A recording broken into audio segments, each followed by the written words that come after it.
So we've already looked at the Atkinson-Shiffrin multi-store model of memory. We've looked at the ability/inability to retrieve and store information, which is a psychological component of why we forget. We are now moving on to another psychological component of how we are able to retrieve information, and this dot point is all about retrieval methods. So, methods to retrieve information from memory or demonstrate the existence of information in memory, including recall, recognition, relearning, and reconstruction. So the 4 R's. So when we store a memory, there is a biological change in our brain. Now that change in our brain is called a memory trace. How do we know, how can we find out how much information has been retained in memory or how much of the memory trace remains? Now, that amount of information is actually influenced in some capacity by the type of retrieval question asked. So whether we're using recall, recognition, or relearning. So this little slide here, not in the study design, that's why it's an FYI, but it is useful just for your broader knowledge. So I've already said there are 3 main kinds of measures to determine how much information is retained in memory. Now, these measures differ in sensitivity. Now, what that actually means is a measure that is more sensitive will register that a memory is present even if only a small amount of that memory remains. So essentially, if the memory trace is really small, a more sensitive measure like relearning is much more able to detect it than a measure that is less sensitive like recall. Okay? So essentially, some measures are better at recalling or retrieving information than others. Each method actually involves some form of reconstruction. So that 4th R is actually used in every other R. So relearning, recognition, recall, all actually use reconstruction when we're actually retrieving information. Okay, so our first measure of retention is recall. Recall involves reproducing information that is stored in memory. It involves using minimal prompts or cues. So you still have some retrieval cues within the stem of the question, but we don't have too many hints. There are 3 types of recall. We have free recall, serial recall, and cued recall. Here are some examples of some questions that use recall. Okay, so all of these do have some cues, but they're minimal in comparison to the other measures of retention. Now, when you're using or when you're answering like a short answer question or like an extended response, then that is actually using recall. Now, as I said before, there are 3 types of recall. So first off, we have free recall. So this involves producing as much of the information without any specific cues and in any order, okay? So essentially, if I ask you to recall a list of words in any order, that is free recall. So again, if I were to give you a specific question, if I said to you, give me all of the capacity and durations of the multi-store model, then you could recall them in any order, and that would be free recall. So serial recall is our second one, and that involves reproducing information in the order in which it was learned. Okay, now this is particularly used when we have like a list of directions or a recipe.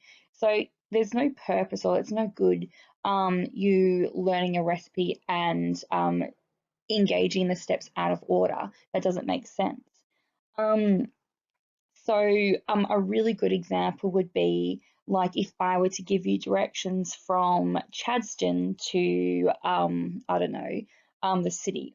So you would have to follow those directions in a specific order. Our last one is cued recall. Now this uses specific prompts or aids to retrieve information. So for example, If I were to give you the first letters of all the seven dwarfs' names, that would be cued recall. And I actually do this quite a lot in class when I'm asking you questions. So any short answer question that kind of gives you a hint, then that would be cued recall. Our next measure of retention is recognition. So this involves identifying previously learned material among alternatives. Okay. Now you're going to see a lot of these in your multiple, or this is familiar to you because you'll see it in multiple choice questions, true or false.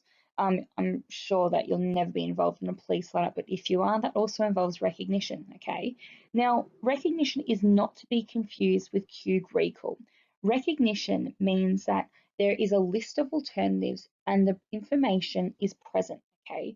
Cued recall does not have any alternatives and all is given is a hint so you can reproduce the information. It's not there in the alternatives for you, okay? So cued recall and recognition are very different things. Now, the reason why recognition works is because the presence of correct information is a retrieval cue. Now, because that is the case, it's easier to recall using recognition than recall, and so we would say it's a more sensitive measure of retention. And here's an example here. So, what are the names of the seven dwarves? So you might recognize some of them, but some of them are actually not the seven dwarves names at all. So our third measure of retention is relearning, and it's called the method of savings. So this involves learning information again after it has been previously learnt and stored in long-term memory. So what is suggested is that information is learnt more quickly the second time. So therefore, there must be information that's retained from the first learning experience. So a man called Hermann Ebbinghaus did lots of experiments on himself where he learnt a list of nonsense syllables. So he found that even if he could not remember a single item from a learnt list, he actually took less time to relearn the list again. And so he found that, or he thought that that indicated that there was some of the memory trace left from the original memory. Now, we can calculate how much of that trace is left by using something called the savings score, okay? Now, this is the amount of time saved when information is relearned. Okay, it is expressed as a percentage.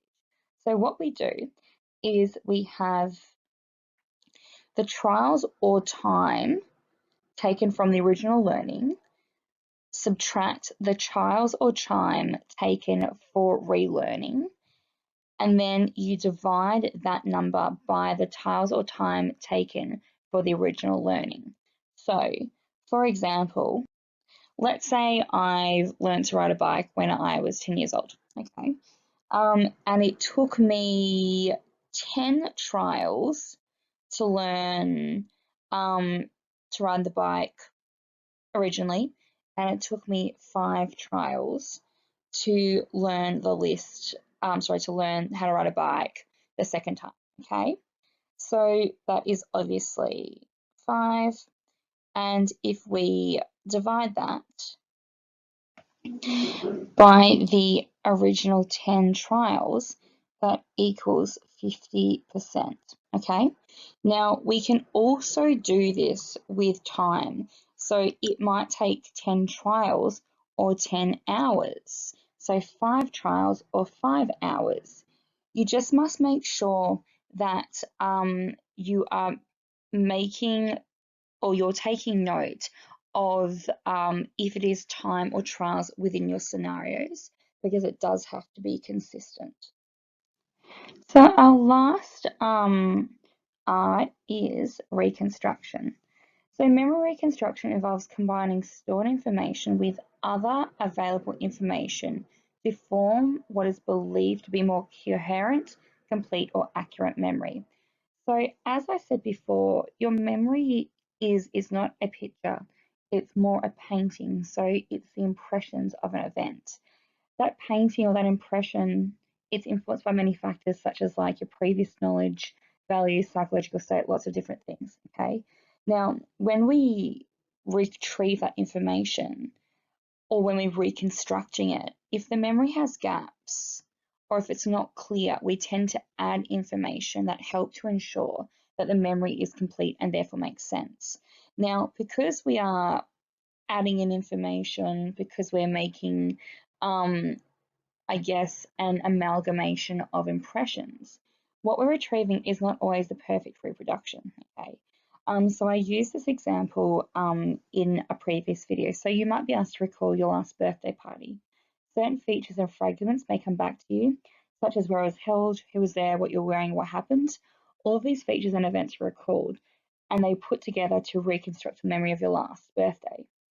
This seems easy enough, but the process is actually much harder than you think. That's because what we're recalling isn't accurate, and it does tend to include inaccurate bits of information about the event that weren't actually part of the original experience.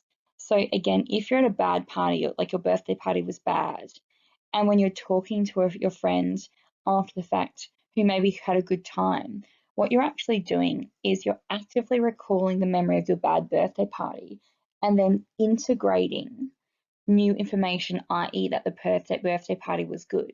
So when you store that into your long-term memory, what's actually happening is you have actually changed the version of the event. So we actually reconstruct everything when we recall information, when we recognize information, and when we relearn.